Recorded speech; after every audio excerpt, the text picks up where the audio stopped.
I hope the free thinkers are doing well. And if you're not doing well, I'm happy to remind you that you are the most powerful person that you know. You are the most powerful person that you know because only you can create your reality. My name is KathyLaDonna. Welcome to Soul and Vibration. Today is Saturday, May 24th, and the energies in the day adds up and reduce to number 2 vibration. If today is your birthday, happy birthday. For some reason, when I was saying the day, I felt my voice kind of cracked a little bit as if there's some kind of major emotions that we could be dealing with today. And the energies in the day does add up and reduce to number 2 vibration. And the number 2 is an emotional energy. Like if you're someone that has the number 2 in your birthday, you could be someone who is super emotional, but depending on how that 2 is in your birthday, because say if you're born on the 26th, 2 plus 6 is 8, and the number 8 internalizes everything. So, that person might be emotional, but after going through certain things, they just get numb and not allow themselves to feel. But either way, the number 2 is a sensitive energy. It's a nurturing energy. It's a mothering energy. It's a unifying energy. When operating on a lower frequency, the number 2, though, could be codependent energy. It could be dependent energy. We hold on because we fear being alone. We support bad behavior because we fear being alone, or we fear losing the connection. Because when you see the number 2, it's like separate ones come together and become the number 2. So the number 2 energy feels complete at the thought of being in a connection. So sometimes out of fear of being alone, we operate in the lower frequency of the number 2, but the day is the 24, and 2 plus 4 is 6. And when I look at, say, the energies in today, I feel like, how people will say, what day would be a good day for a wedding or this or that? The day being the 24th, the number 24 is such a community-oriented energy. To the point that sometimes it could be problematic, where a person could be so self-sacrificing in the name of the community, in the name of the connection. I think of the person that could hold on to a connection, a friendship, whatever, even when it is really destructive. I say that because in the day being the 24th, we have the number 2, an energy that's big on connection. Then we have the number 4, an energy that does not like separation. I always refer to the number 4 energy as the one who sinks with the ship.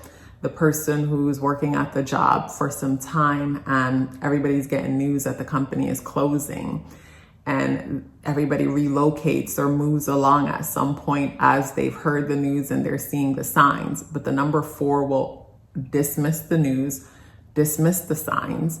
And some will say, oh, it's because we're so loyal. But I feel like it's because the number 4 truly fears, it fears standing on its own, even though the number 4 energy is the most hardworking energy you'll ever see, and probably the one that will probably have the most money in the bank account, because the number 4 could be a hoarder when it comes to their finances. And of course, that depends on the chart, because if, the 4 person has Taurus, strong Taurus, then you'll see the money they make, because the number 4 is such a hardworking energy. They'll probably have a lot of clutter with stuff that they buy all the time, because retail therapy is a thing. But I'm saying the number 4 is such a committed energy. So the day being the 24, 2 plus 4, the number 2 is unifying and the 4 is committed.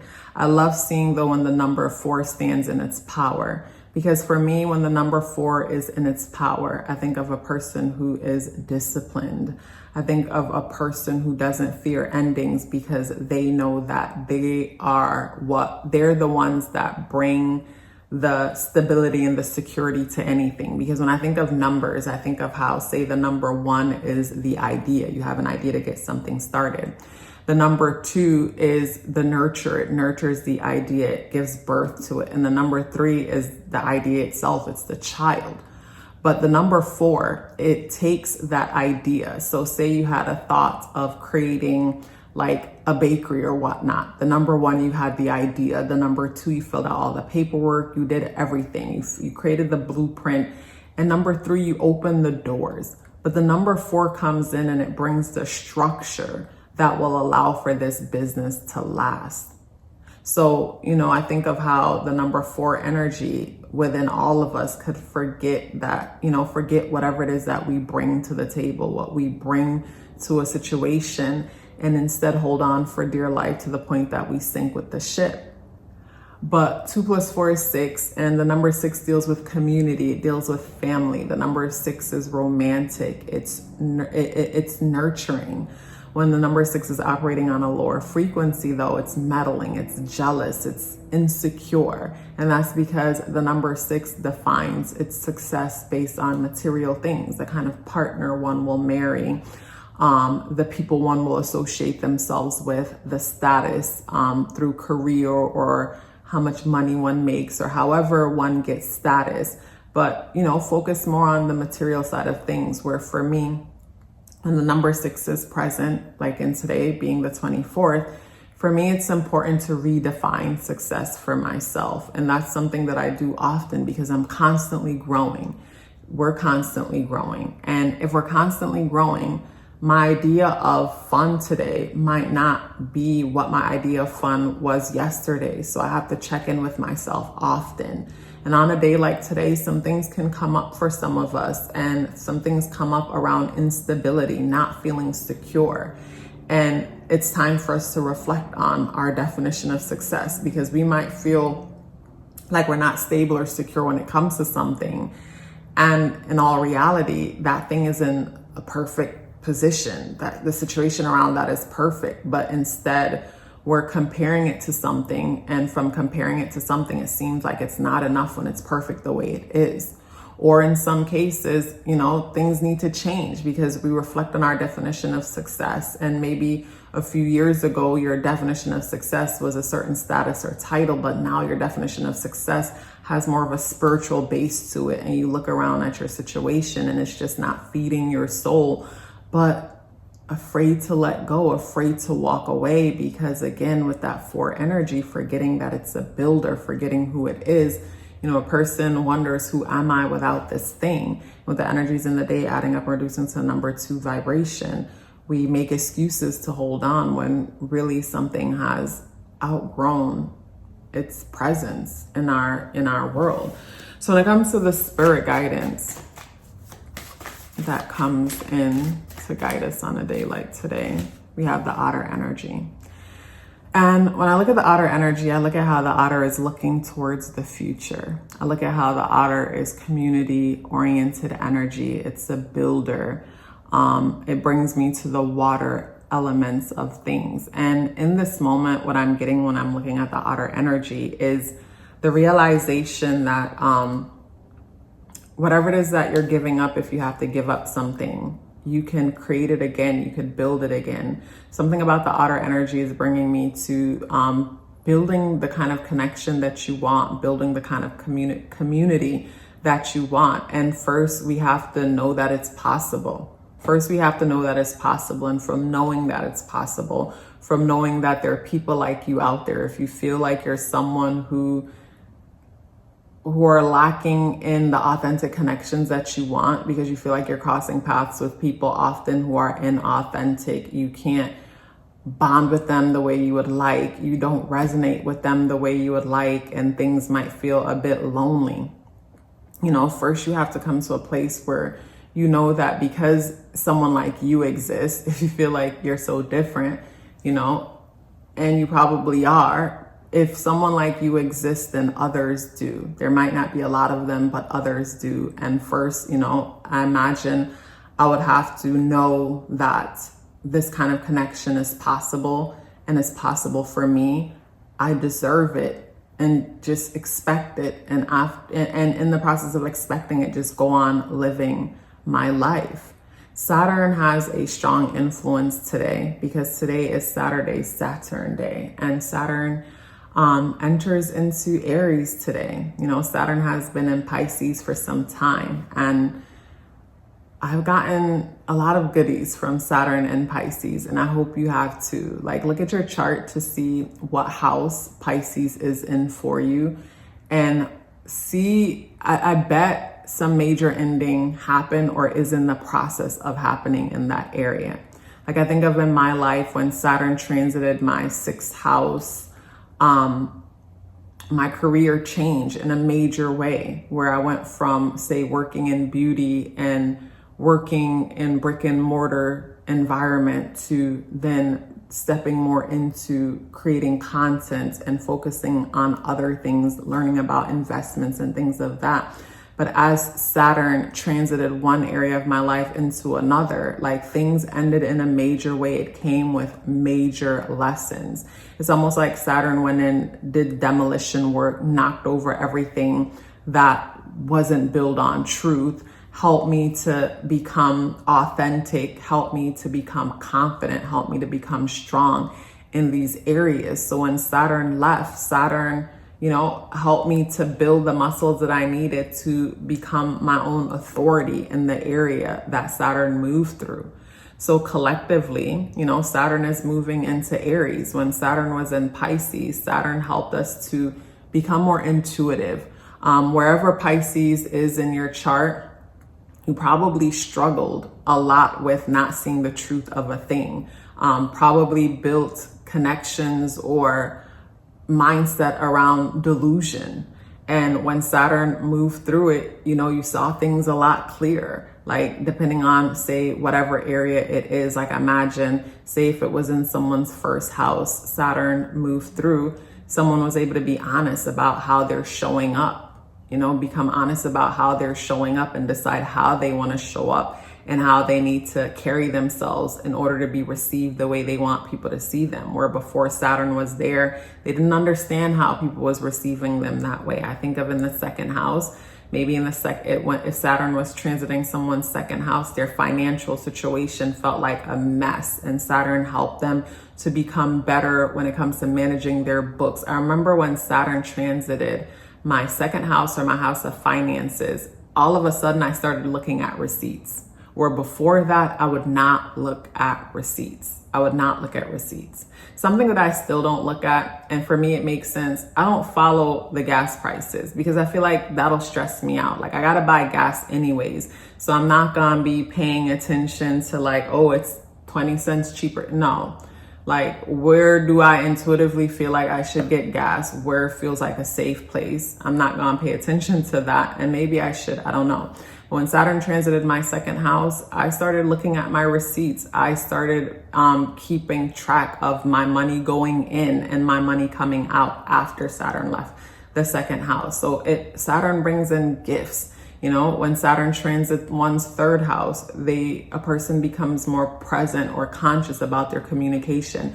Am I not speaking up enough? Do I need to speak up more, or do I need to be more strategic or conscious or present in my speeches? Do I need to set better boundaries when it comes to my siblings, my family, my neighborhood, my community? Saturn transiting, being a better nurturer, making changes in the home environment, being honest about what's happening in the home or the relationship with the mother. Saturn transiting the 5th house. Do you want children? Do you not want children? What are you passionate about? What do you need in a romantic connection? What is your idea of fun? Are you rewarding yourself in ways that are destructive? What is a real reward? What is your idea of fun? Like I said, Saturn transit the 6th house, career, diet, become honest with the kind of foods that help one's body to thrive, and, stop consuming food that is garbage. Instead, become an authority over one's health, over one's lifestyle. Just because they say this is good for me, don't mean I'm going to consume it. I'm going to do my own research and check in with my body. Saturn transiting one's 7th house, relationships, major relationships might come to an end. People might decide to go no contact when Saturn transited their 7th house, because say if that's where Pisces was when Saturn was transiting it, a lot of their relationships might have been built on them making excuses for people and seeing things through rose-colored glasses. Saturn came and slowed things down, and people are seeing through their real eyes, and they're realizing that I don't deserve this. Saturn transiting the 8th house, maybe mindset that one held on to, and they're realizing that that psychology is problematic, or one learning how to take care of their credit, doing better when it comes to investing, signing contracts, being better when it comes to reading the fine print and taking things like that seriously. 9th house, maybe deciding to publish content, put information out there, deciding to teach, or deciding to get educated or change majors. 10th house, major career changes in identity, changes with father or family. 11th house, change when it comes to public image and the different charitable organization one wants to give to, or friendships and who you choose to build friendship and connections with. Saturn transiting the 12th house, like it was in Pisces, one's spirituality, one's intuition, premonition, unconscious behaviors become conscious. I think of the person that may, before that transit, maybe felt like they were, a victim, was stuck in a victim consciousness mindset. And then Saturn transiting that space, they see unconsciously how much they were a people pleaser. And it wasn't because, oh, I'm just such a great person. It's like, oh, I want you to like me. Oh, I want you to accept me. And Saturn slowing things down and showing a person, if you're going to act like a doormat, don't be mad when people treat you like one. And bringing in clarity and showing a person, okay, I need to show up this way because I don't like when people take me for granted, or maybe I need to release and let go of these ways of escaping reality because, not wanting to face reality and instead indulging in different things not to feel, and then wondering why nothing is happening and one feels stuck. I love Saturn energy. I am a daughter of Saturn because for me, Saturn helps a person to be honest and authentic. And I understand that most people don't like to do the work. And when that's the case, they're going to cry and say, I hate Saturn. And I understand that too. But for me, I like being the boss in my world. I like to be the authority in my world. I want to be free. And for me, Saturn is an authoritative energy. It's the coach that doesn't give a damn about your feelings. It's there to help you to build muscle and become strong and take over your world. And in the beginning with Saturn energy, we might be stuck on how we were conditioned to be, what we needed to do to make the people around us feel happy. And Saturn comes in and shows us that's not the right way to think. What makes you feel happy? So yeah, I love Saturn energy because for me, it's an energy that sets one free, depending on how you choose to use the energy though, because Saturn does have parts to it that can keep a person stuck, where Saturn energy deals with familiarity. It's an energy that deals with the past. It could be a traditional energy. So depending on how you're choosing to use Saturn energy, or how you choose to understand the energy, depending on the level of freedom you will get from it. And with it entering into Aries after leaving Pisces, it steps in a space that helps us to become more confident when it's all said and done. So Aries is the I am, it's the body, it's how we're seeing our ambition. When Saturn is done, some of us will find that we are way more ambitious than we were, or we have the ability now to act on our ambitions. I could see some people reinventing their body, their image and things like that. But of course, Neptune is also in Aries. So with Saturn conjuncting that, I could see people being more spiritual or maybe more religious, and Saturn helping to create the structure for one to find their way and figure out what's best. But of course, this video isn't about just Saturn and Aries. And on Patreon is where I go deeper into the Saturn and Aries energy. And for some reason, I just felt like giving a little bit on how, Saturn is through all the houses, And of course, check out my playlist if you want to get deeper into that.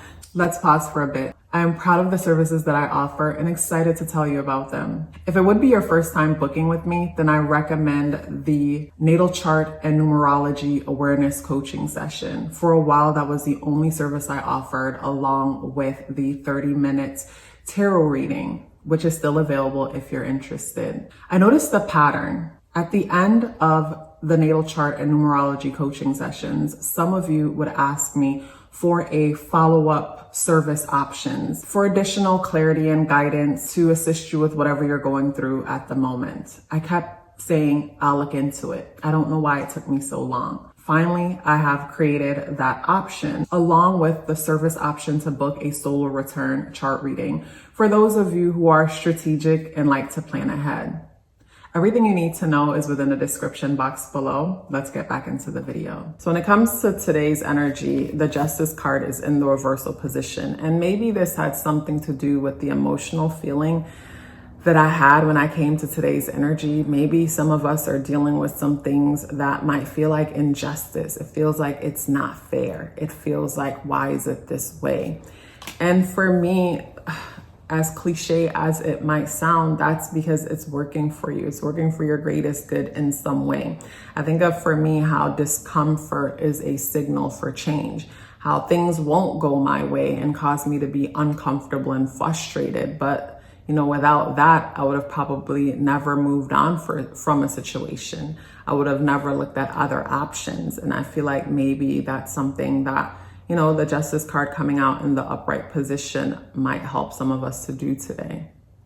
It was a pleasure sharing this message with you. I would love to hear from you. You could do so by dropping an orange heart in the comment box below. I look forward to seeing you tomorrow.